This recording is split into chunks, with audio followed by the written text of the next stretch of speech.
ప్రస్థానం సినిమాలో negative character play చేసి ఆ తర్వాత హీరోగా మారి తనకంటూ మంచి గుర్తింపు తెచ్చుకున్నాడు Sandeep Kishan. Routine love story, Venkatadri express లాంటి సినిమాలతో కెరీర్ స్టార్టింగ్లో మంచి హిట్స్ అందుకున్న సందీప్ కిషన్ ఆ తర్వాత మాత్రం ఆశించిన స్థాయిలో రాణించలేకపోయాడు.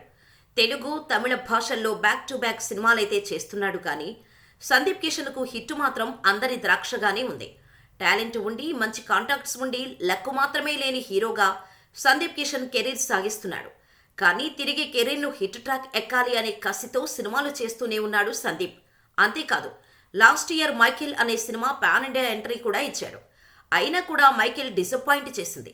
కానీ రీసెంట్గా ధనుష్ కెప్టెన్ మిల్లర్ సినిమాలో పవర్ఫుల్ క్యారెక్టర్ ప్లే చేశాడు సందీప్. ఇక ఇప్పుడు హీరోగా ఊరు పేరు భైరవకోన అనే సినిమాతో థియేటర్లోకి రాబోతున్నాడు. విఐ ఆనంద్ గ్రాండ్గా తెరకెక్కించిన ఈ థ్రిల్లింగ్ మూవీ ఫిబ్రవరి 16న రిలీజ్ కాబోతోంది. ఇప్పటికే రిలీజ్ అయిన ఊరు పేరు Bhairavakona posters, teaser, songs, trailer cinema నుంచి హైప్ క్రియేట్ చేశాయి. దీంతో ఓ రోజు ముందే ప్రీమియర్స్ షోస్ వేస్తున్నారు. ప్రీమియర్స్ టికెట్స్ బుకింగ్స్ బాగుండటంతో అనుకున్న దానికంటే ఎక్కువ రెస్పాన్స్ వస్తోంది.